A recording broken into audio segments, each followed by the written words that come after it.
Hello Ospreys, welcome to a special weekly edition of Inside Swoop in 90. I'm Amanda Delgado and welcome to Discovering History. This week we'll take a look back at events in history for the week of February 7th.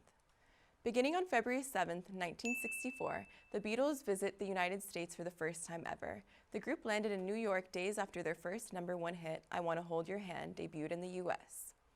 On February 8th, 1999, Mario Party is released for the Nintendo 64 console. Most recently, the 12th game in the franchise, Mario Party Superstars, had its release in 2021. A once-in-a-lifetime opportunity happened on February 9th, 1986. Halley's Comet is visible from Earth. This comet only comes around every 75 to 79 years. On February 10th, 1940, the Tom and Jerry animated cartoon has its debut appearance in its first ever short film called Puss Gets the Boot. On February 11th, 1990, Nelson Mandela is released from prison after 27 years behind bars in South Africa. He was originally arrested for treason.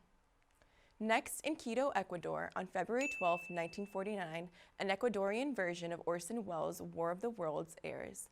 Residents believe the Quito radio station was broadcasting real news about Martians landing. Lastly, on February 13, 1923, the first all-black professional basketball team, the Wrens, is founded by Robert L. Douglas in New York City. Douglas coached the team until its final match in 1949. All right, Ospreys, that's it for this week in Discovering History. I'm Amanda Delgado, and I'll see you next time.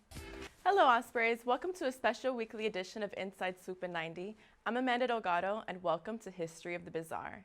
This week, we'll take a look back at 5 unexpected events in history. Starting on February 16, 600 AD, Pope Gregory the Great declares "God bless you" is the proper response to a sneeze. Today it remains a standard response to hearing someone sneeze. Next, in Saudi Arabia on February 17, 2014, the Saudi Gazette newspaper has its first woman editor-in-chief. It marked a huge stride in women's rights. On February 18, 1930, the planet Pluto is discovered. However, in 2006, its official planet status was revoked due to its oblong orbit overlapping that of Neptune. On February 19, 1913, Pedro Luzrain is the 30th president of Mexico for 45 minutes. This was the shortest presidency in history. Lastly, on February 20, 1962, John Glenn becomes the first American astronaut to orbit the Earth. The flight circled the globe 3 times in under 5 hours before landing safely in the Atlantic Ocean. All right, Ospreys, that's it for this week in Bizarre History. I'm Amanda Delgado, and I'll see you next time. Hello, Ospreys. Welcome to a special weekly edition of Inside Swoop in 90. I'm Amanda Delgado, and welcome to History of Music. This week, we'll take a look back at 5 major music events in history. On March 1st, 1994, music icon Justin Bieber is born. Let's wish this global superstar a very happy 28th birthday. Thanks to him, we can enjoy hits like One Time and my personal favorite, Baby, featuring Ludacris. Now let's throw it back to March 2nd, 1965, when one of the most popular musicals of all time, The Sound of Music, has its release. The film is a timeless classic that stars Julie Andrews and Christopher Plummer. Next, on March 3rd, 1931, the Star-Spangled Banner becomes the national anthem in the United States. The lyrical genius still sung today can be credited to Francis Scott Key. Next, on March 4th, 1966, Beatles member John Lennon says, quote, "We the Beatles are more popular than Jesus," during an interview with the London Evening Standard. This led to the Bigger Than Jesus scandal that is thought to have caused the end to Beatlemania. And lastly, on March 5th, 1971, the beautiful chords in the song Stairway to Heaven by Led Zeppelin is heard live at the Belfast Ulster Hall. Bassist Paul Jones said the audience was, quote, "bored to tears waiting to hear something they knew." All right, Ospreys, that's it for this week in music history. I'm Amanda Delgado, and I'll see you next time.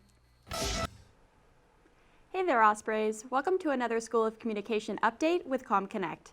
I'm Bella Casapow. And I'm Amanda Delgado, here to bring you up to date on what's going on this week.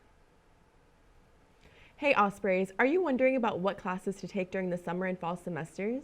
If you are, make sure to check out this week's newsletter because there are recommendations for what classes you should register for. And if you run into any problems when registering, you may need a prerequisite override. If that's the case, contact your advisor. For BA Communication students, that's Brittany Dalton. Or for BS Communication students, your advisor is Brett Whittle.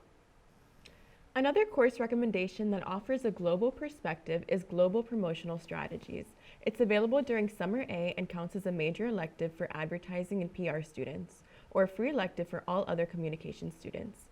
Students can gain an understanding of different cultures as it relates to public relations and advertising. There are only 5 spots left, so email D. Colvin to register. Hello, Ospreys. Welcome to a special weekend edition of Inside Swoop in 90. I'm Amanda Delgado, here to bring you up to date on the biggest stories of the week. Let's start off in Brazil last Wednesday. The city of Petrópolis experiences heavy rainfall that causes mudslides that drags cars and houses through its streets. 117 people have been found dead and over 100 people are still unaccounted for. Next, truckers protesting COVID-19 restrictions in Ottawa, Canada, now face arrest. On Thursday, police arrested 2 key leaders in hopes to break up the 3-week-strong protest. Some truckers remain defiant and believe, quote, that freedom was never free. Next, tensions are growing as Russia's troops remain surrounding Ukraine after President Putin said he plans to remove troops. He says the Russian military is going to practice nuclear warfare on Saturday with multiple practice launches of intercontinental ballistic missiles and cruise missiles. Well, Ospreys, it's all for this weekend edition. I'm Amanda Delgado, and I'll see you next time. Hello, Ospreys. Welcome to a special weekend edition of Inside Swoop in 90. I'm Amanda Delgado, here to bring you up to date on the biggest stories of the week. Opening day for Major League Baseball was on April 7th. Andrew McGutchen of the Milwaukee Brewers took the first hit of the year, and Nico Horner of the Chicago Cubs hit the first home run. This comes after the self-inflicted lockout imposed by the MLB that postponed the start of the season, which was supposed to be March 31st.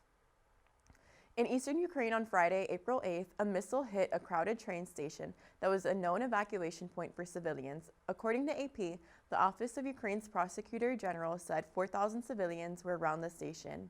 The governor said 39 people were killed and 87 were wounded. Ukrainian authorities said they expect to find more evidence of possible war crimes in areas previously held by Russian troops. On Thursday, April 7th, the state confirmed Ketanji Brown Jackson to the Supreme Court in a 53-47 vote. She is now the first Black woman on the court. Well, Ospreys, that's all for this weekend edition. I'm Amanda Delgado, and I'll see you next time.